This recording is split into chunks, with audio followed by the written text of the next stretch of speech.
붙여볼까요? 그러니까 좌우를 잡아야 네네, 이쪽을 안만고 앞뒤를 이게 붙이니까 이게 지금 충돌되나? 그 나오는 건데 너무 답답해 보이더라고요. 아, 그래요? 이렇게 놓으면 좀 답답해 보여요. 아, 네, 답답하네요.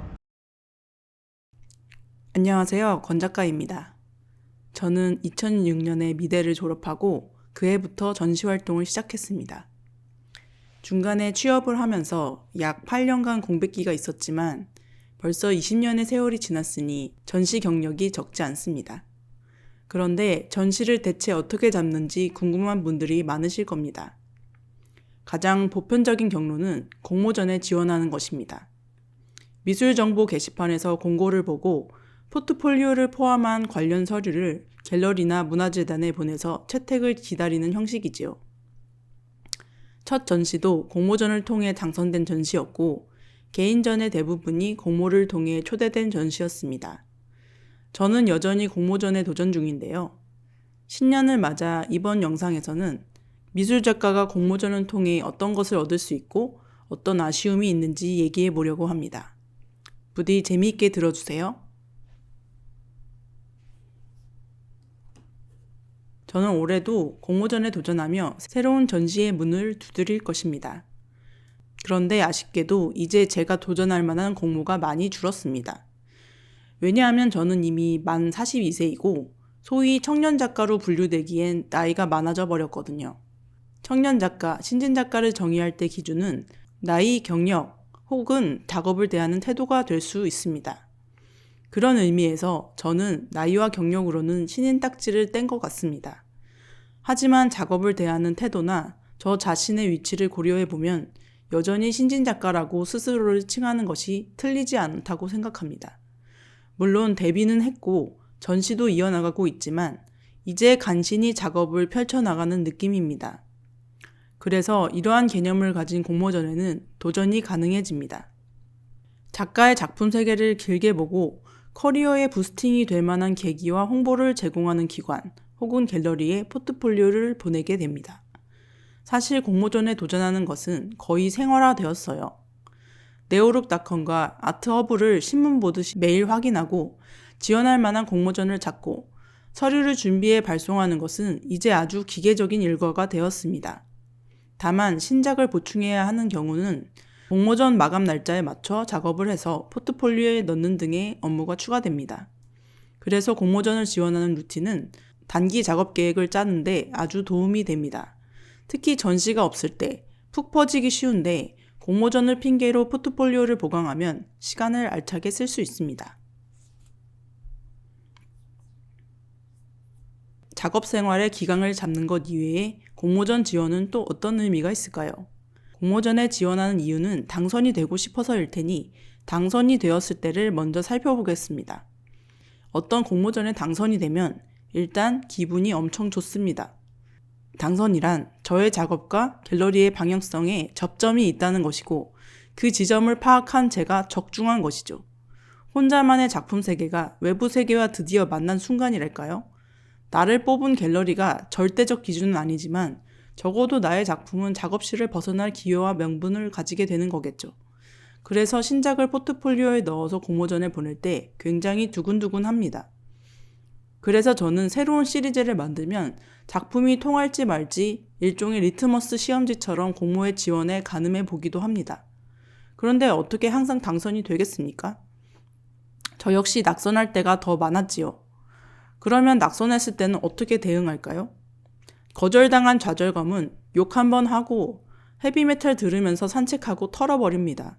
그리고 그 다음 날쯤 포트폴리오를 보면서 방향 개선을 할지 아니면 이 데이터를 무시하고 내 쪼대로 더 밀고 나갈지를 고민합니다. 이 로직을 따라 떨어져도 제가 전시하고 싶은 공간에 적어도 3번은 내봅니다. 그렇게 2번 재도전했는데 안 뽑히는 곳은 저랑 결이 안 맞는 곳이라고 거의 확정이 됩니다. 그런 식으로 집요하게 미술판의 문을 계속 두드려 보고 있습니다. 이 방식에 순기능이 있습니다. 관계자들이 제 존재를 알게 됩니다. 포트폴리오를 통해 정이 드는 효과를 노려볼 수 있고요. 물론 정들었다고 전시를 하자고는 안 합니다. 그래도 눈도장을 찍으면서 꾸준히 활동하면 적절한 타이밍이 왔을 때 전시 제안을 받을 확률이 훨씬 높아집니다. 실제로 낙선한 공모에 낸 포트폴리오를 인상 깊게 본 기획자분들이 전시 제안을 주신 경우가 종종 있었습니다. 저는 공모전 도전 경험이 많다 보니 별일이 다 있었습니다. 미술 공모전은 보통 1차 서류 심사, 2차 작품 실물 및 면접 심사를 보는데요. 물론 간소하게 포트폴리오 심사로 결과를 바로 통보해주는 곳도 있습니다.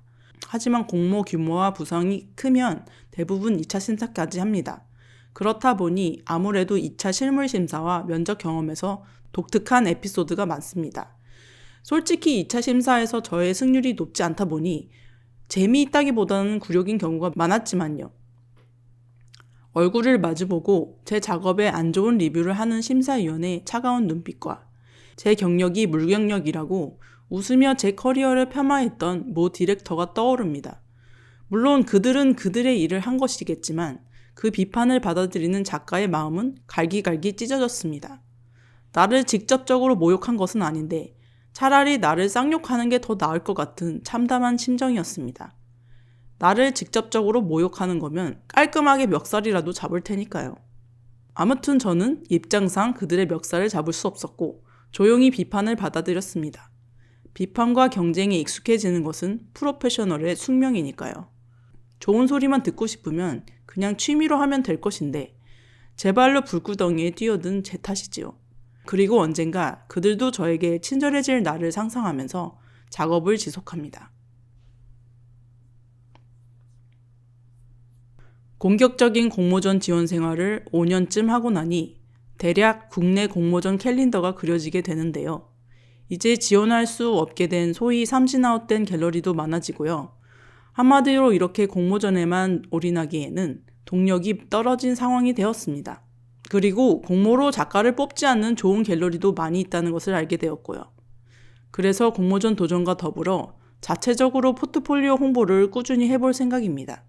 인스타그램도 열심히 하고요. 아마도 또 무수히 거절당할 테지만 될 때까지 해보는 자세로 가는 거죠. 다행인 것은 거절도 밥 먹듯이 당하면 묻어내지긴 하더라고요. 하지만 궁극적으로 그 끝에 짜릿한 접선 성공이 그 아픔을 근본적으로 치유합니다. 그 순간을 위해 서류 정리를 하고 메일을 보내는 등의 작가답지 않은 행정적인 일도 게을리할 수 없는 것이고요. 작가가 할 일이 생각보다 많죠? 오늘도 체질에 맞지 않는 워드, 엑셀과 씨름하는 작가분들 모두 파이팅 합시다. 여러분, 시청해주셔서 감사합니다. 그럼 우리 다음 영상에서 봐요.